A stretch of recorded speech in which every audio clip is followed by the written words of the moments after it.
A2, adding, subtracting rational expressions. So here's where we're going to add fractions.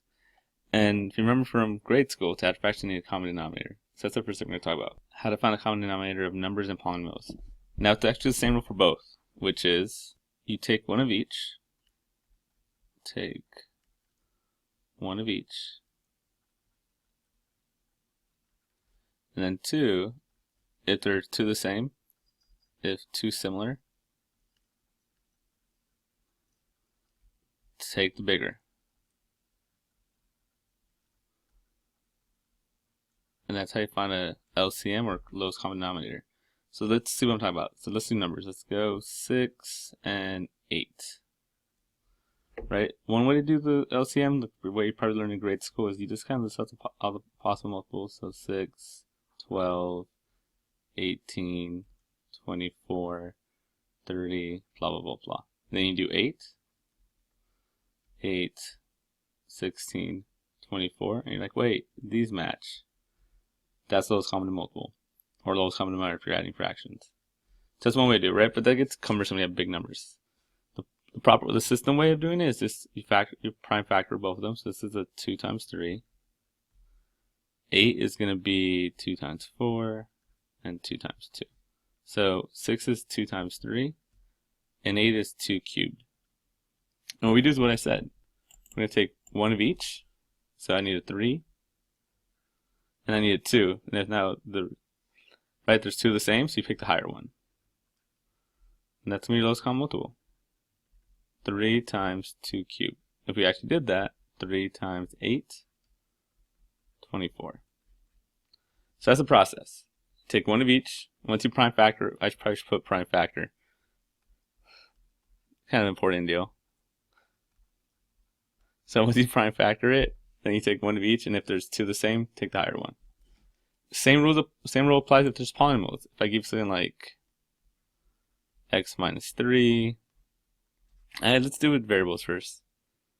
A, b squared, and then a cubed bc. Right, the exact same rule. You take one of each. So I need an a. There's two of them. I take the bigger one. I need a b. There's two of them. Take the bigger one. And then I need a c because there's a c there. You have to take one of each. And that's how you find the LCM. That's the way it works. So let's do some examples real quick. So the first one here. So again, with the numbers, I'm a prime factor it. So 12 is 2 times 6, 2 times 3. So 2 squared times 3. 15 is easy, 3 times 5. And 8 we know is 2 cubed. Right, so let's take one of each. I need 2. The biggest 2 is right here. So 2 cubed. I need a 3. It doesn't matter which one I take, they're both the same. And I need a 5. So that's my prime factor, that's my numbers. That's my LCM for the numbers. For the variables, again, we just take the same concept, take one of each. And the higher, if there's 2, take the higher one, so a squared. They all have a b. This is the biggest one. And there's 2 c's, but again, you take the bigger one. So that's the answer. I mean, I can make it a little prettier. This is 15. This is 8. 8 times 15. Let's see, 2 times 30. 30 times 4, 120. A squared, b cubed, c4. Right? That's the idea, right? Quickly do this one. Same idea. 9 is 3 squared. 7 is 7. 21 is 3 times 7. So we're going to take one of each. I need a 3. That's the biggest one. And I need a 7. Doesn't matter which one, they're both the same. So I get 9 times 7, which is 63. With the variables, I think variables are easy, right? They're already like factored for you. So you just take one of each. I need the a squared, biggest one. B cubed. And I need a c4. And that's how you prime factor it, right? So that's how you do numbers variables. And let's move on to polynomials. It's the exact same thing. What's the one rule here first before that, though? You got to factor. as always, we got a factor. So let's look at this one. Let's factor it out. Now, again, when there's only two things, this is what they have in common. They have a 3y in common. Right? They both have 3 and a y. This one, what two things multiply, you get 15, but add to get a negative 8, so they both have to be negative 3 and 5. Right, so we factor, kind of prime factor basically the polynomials. And then we do what we always do. Take one of each and take the higher one. There's two of the same, take the higher one. So I need a 3y, nothing else there. They both have y minus 3, I need whatever one, they're both the same power. And I need a y minus 5. That's how I prime factor it. Last one of these, before we move on. So this right here, right? Same concept, let's factor it first, that's the first step. Notice these all have an x. So x squared minus 6, x minus 16. And I can factor it some more. Two things that multiply, you get negative 16, but I have to get negative 6. 8 and 2, right? Different signs. Remember the trick I've been talking about? If it's 8 and 2, the middle one's negative, so that means it's a bigger number. 8 has to be negative. Whatever the middle one is, that's the sign of the bigger number. 8 plus 2. They're different signs. This, difference of two squares. X minus 2, x plus 2. Right? Now we're going to do the same rule we always do. Let's take one of each. So I need an x. There you go. I need an x minus 8 because it's all by itself. They both have an x plus 2, doesn't matter which one I pick. And I need an x minus 2.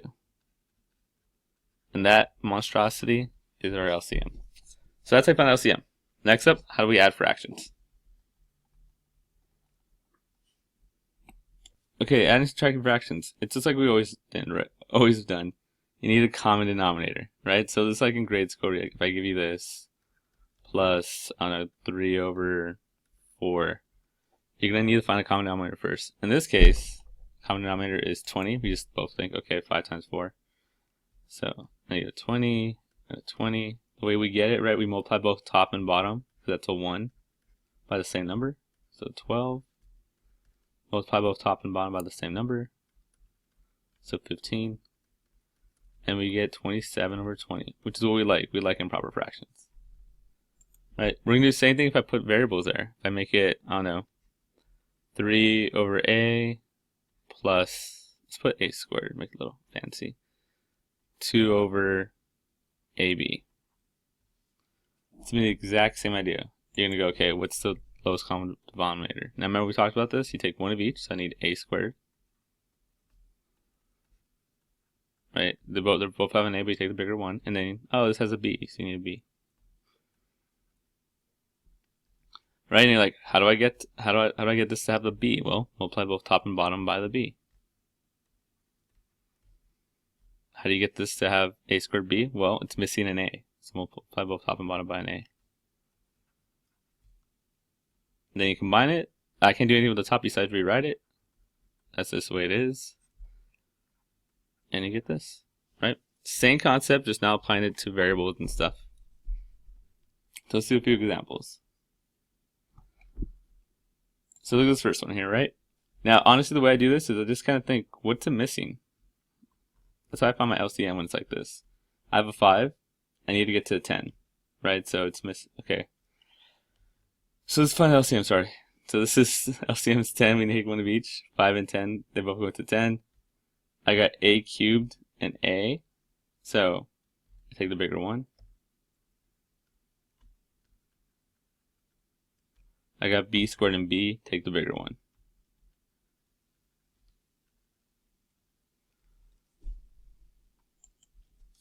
Right, next, what do I need to multiply to get that? So over here I have 5, I need 10, so I'm missing a 2. And I have a cubed and b squared, so this is going to be 8. This is a little more interesting. It's a 10, I already have 10, don't need to worry about that. I only have an a, they have a cubed, I'm missing 2 a's. And I have a b and they have b squared, so I'm missing an extra b. So you multiply it, what are you going to do besides 9a squared bc? Again, really you can do there, besides just rewrite it all together.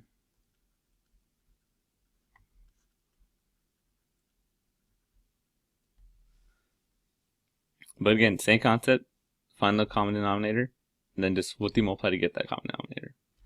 I actually think it's a little easier when it's polynomials, right? So step 1, let's factor this, as always we do polynomials. 2 to multiply to get negative 6 factor to get negative 1 is negative 3 and positive 2. Again, notice the bigger number is the middle sign. Over here, don't overthink it. They both have a 5 in common. So x plus 2. Now here's a shortcut I do with this stuff, especially with polynomials. I just kind of look at it and go, okay, what's missing? I have x minus 3x plus 2. This is x plus 2 and a 5. It doesn't have the 5. So I know right away I'm going to have to multiply this by 5 and 5.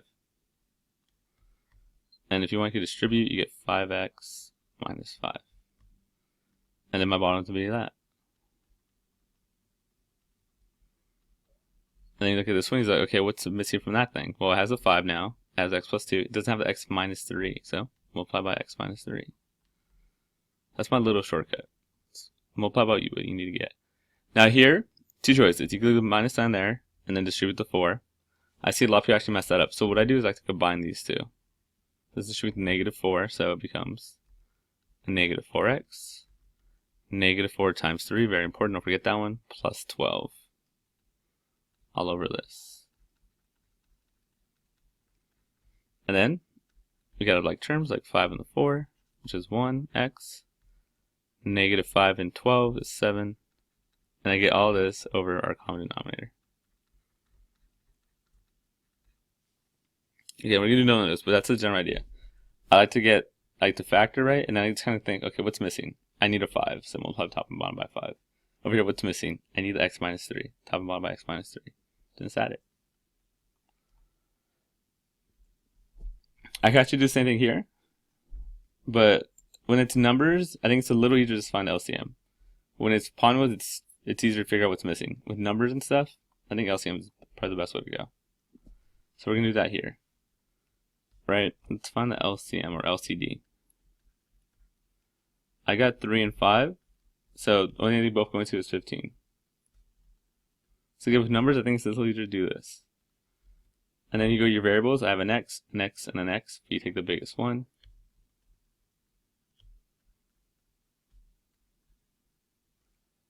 And then you need a y because they have a y right there. So that's my common denominator, if I could write it. And then it's about how do you get there, right? In this case, you're missing a 5, so 5 and 5. You also only have one x, you need 3 x's, so you're missing x squared. And you don't have a y, so you need the y also. So you multiply all that by 4, and you get 20x squared y. The middle one, all you have is an x cubed, so you're missing like the 15 and the y. So that's what you're going to multiply by, 15 and y.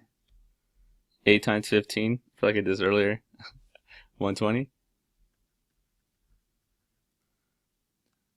Yeah. And then over here, it's kind of hard to see, but I have 5. I'm missing, I need a 3, because I only have a 5. That's only an x, I need x squared. But I do have the y. So we get 6x squared. And that's pretty much it. Can't do anything else with that. You can make it all under one fraction.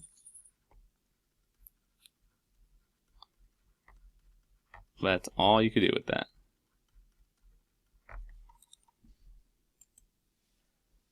Now, 31, same idea. It's just only thing you notice the difference is that this is an ugly factoring one. But it's fine. We don't mind doing this. You just multiply these together because there's a number in front. You get negative 12x squared. Figure out two things that multiply, get 12, add to get 11. Easy enough. 12x and negative 1x. So, then remember we plug this in for the middle right there.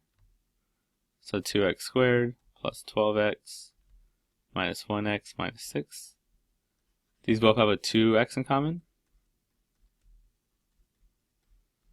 These have, remember, always bring down the middle sign. They have nothing in common, so put a 1 on the outside. Negative 6 divided by negative 1 is a positive 6. That's how these match. X plus 6, 2x minus 1. So there we go. This one, that's a much easier factors. This two things multiply, get 18, I have to get 3. Positive 6 and minus 3. Again, notice the middle sign's a bigger number. So it's all factored, right? And again, with polynomials, I think it's a lot easier just to go, what's missing? So if we look at this side, I have x plus 6, 2x minus 1. Only thing I'm missing from this side is x minus 3. So let's multiply both top and bottom by x minus 3. I'm going to distribute right away. I'm going to get 6x minus 18 all over the bottom. I'm going to be lazy and just do this because I'm lazy. On this side, right, what's missing? I have x plus 6, x minus 3. I don't have a 2x minus 1, so let's multiply by 2x minus 1. Again, there's a negative there, so just to make it easier, I'm going to distribute the negative 8. So I'm going to get plus negative 16 plus 8. And I'm lazy, so I'll just do this. Out of like terms, 6x minus 6 is negative 10x. Negative 18 plus 8 is negative 10x, 10. All over x plus 6, x minus 3, and 2x minus 1. There you go, right? Common denominator. So you always have the factor first, find the common denominator. For me, I just kind of go what's missing, multiply everything by what's missing, and then you're kind of good. With numbers, when it's all monomials, it's a lot easier to me just to find the LCD. Just separate it. Remember, with numbers, find you take one of each, and then if there's two of them, take the bigger one. Okay, almost done. Let's do a couple more. So, how do we simplify complex fractions? Well, one way to do it is just kind of do a fancy way. Like, do this first. This is one way. I'm going to show you two ways of doing this. Add those two up. So, we should be a little better at this now. What's this missing? Let's rewrite it right here so we can see it. So, one way to do this is just do the old-fashioned way. Just take it one step at a time. Figure out the top first. What's the common denominator? Well, what's this missing? X minus 6. And what's that missing? X plus 5. Distribute, you're going to get 4x minus 24 plus distribute 9x plus 45 all over x plus 5, x minus 6. You never want to distribute the bottom. Let's just set it up here also. Don't go through the trouble of distributing the bottom. It doesn't matter. We like it factored. We want stuff to be able to cancel out. So I always leave my answer like that because it's just that's the way we like it. So I get this, and then I could simplify that a little bit. I'm gonna get 13x. Let's say 40, so 21 plus 21 all over x plus 5, x minus 6. Right. So I just simplify the top. That's now this. Now simplify the bottom. Same concept, right? If I was doing the bottom. And then we rewrite it so we can see it first.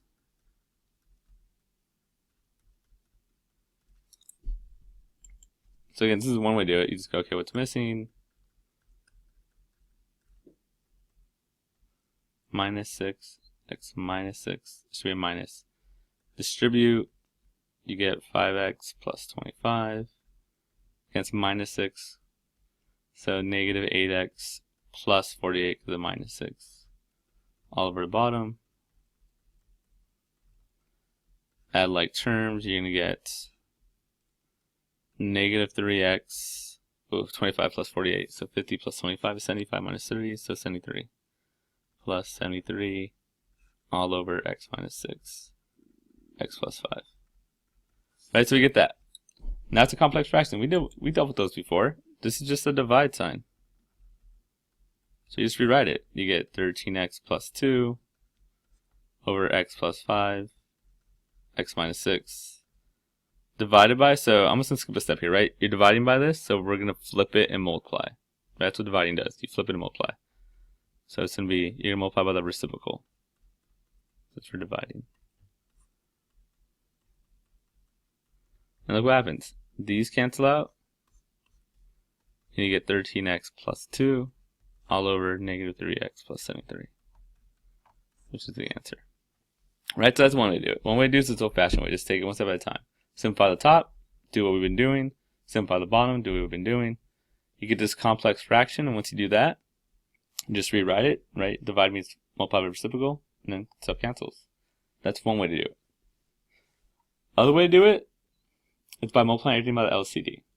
So this is it's a little more of a pro step, but what we do is we find the LCD. Now remember the way we do this You take one of each, and if they have two the same, pick the bigger one.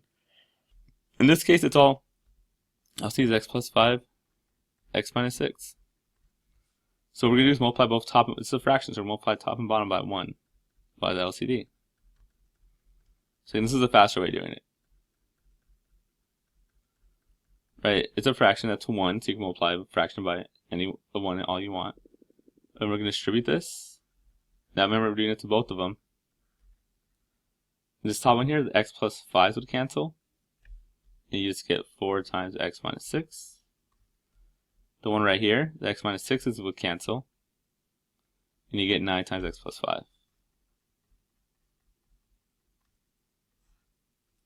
On the bottom, right, same idea, we're going to multiply this by both of these. And you multiply these by that, the x minus 6s would cancel. You just get 5 times x plus 5. When you multiply this by both of these by this, the x plus 5s cancel. You just get x minus 6 times negative 8. And then all you have to do is simplify that. Distribute, distribute, distribute, distribute. And you get 4x minus 24 plus 9x plus 45 all over 5x plus 25 minus 8x plus 42, which gets you 13x plus 21 over negative 3x plus 73. Is what I said last time? Yep, 73. Right? So same answer either way. Doesn't matter how you do it. Exact same answer. It's been 21. So last one. 2 drugs are administered to a patient. The concentrations in the bloodstream of each are given by this. Ft equals that, Gt equals that, where T is in time and hours after drugs are administered. So adding 2 functions together to determine the function for the total concentration of... So they want me to add the 2 functions together, so, right? How do you do it? Just add them up. That one plus that one. I'm not going to do the work because of time, but right, it's the same concept. Common denominator, right? We're not scared of application problems. Just wants you to add the 2 drugs. And you can get some number. And look what B says. What's the concentration of drugs after 8 hours? You know what that means? Plug in 8 for T into the thing you got. Get your answer and you're done. Right? So again, don't be scared of application problems. It's just words. That's all it is. Hey, they give you 2 functions. They want you to add them together. All we've been doing today, right? Factor, common denominator, add them. And then what's the concentration after 8 hours? Just plug in your 8. That's it. We're done.